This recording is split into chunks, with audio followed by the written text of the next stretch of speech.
November of 1861, the Federals had agreed to move into East Tennessee and liberate the Unionists in East Tennessee. And as part of this plan, a group of Unionists from several different counties agreed to burn the bridges so that would keep more Confederate troops from moving in to oppose the advancing Unionists. One of those bridges that was planned to be burned is the Bridge of Strawberry Plains. And just behind me today we have the remains of the old bridge piers right next to the new bridge piers. This bridge was attempted to be burned on the night of November the 8th, 1861, and primarily by about 10 Union people from Sevier County who moved into the area and had not done reconnaissance work before. And when they tried to attack the bridge, they discovered that there was a guard posted in a little box underneath one end of the bridge who was there to protect it and to make sure that no stray embers from the passing trains set the wooden part of the bridge on fire.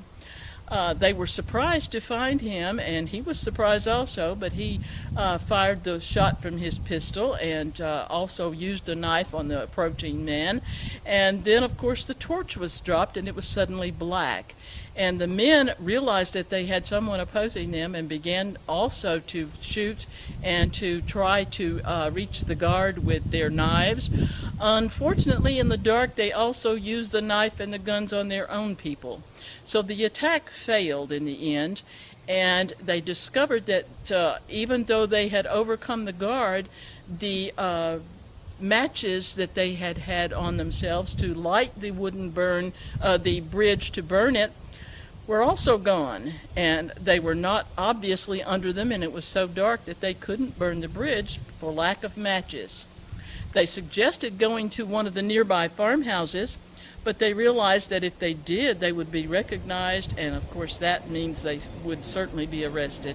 So this part of that plan was foiled, and this bridge was not burned until 1863 when at the time, Colonel William P. Sanders came through on a raid through Confederate-held East Tennessee and burned this bridge, and one of the men describes it as being a glowing river of fire. And the men had been pushed for so long, for so many days, and were so tired, he talks about having the best night's sleep he had on a rock beside the burning bridge. So they did rest most of the night here before they continued on up to the New Market area. James Keelan was the lone guard at the Strawberry Plains Bridge on the night of the bridge burning. During the fight, his hand was badly hurt and almost severed.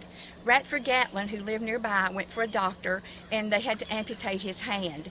A Stringfield family lived nearby here, and one of the daughters later wrote that they had taken his hand after it was amputated and wrapped it in a handkerchief and put it in a box and buried it at the foot of Papa's grave.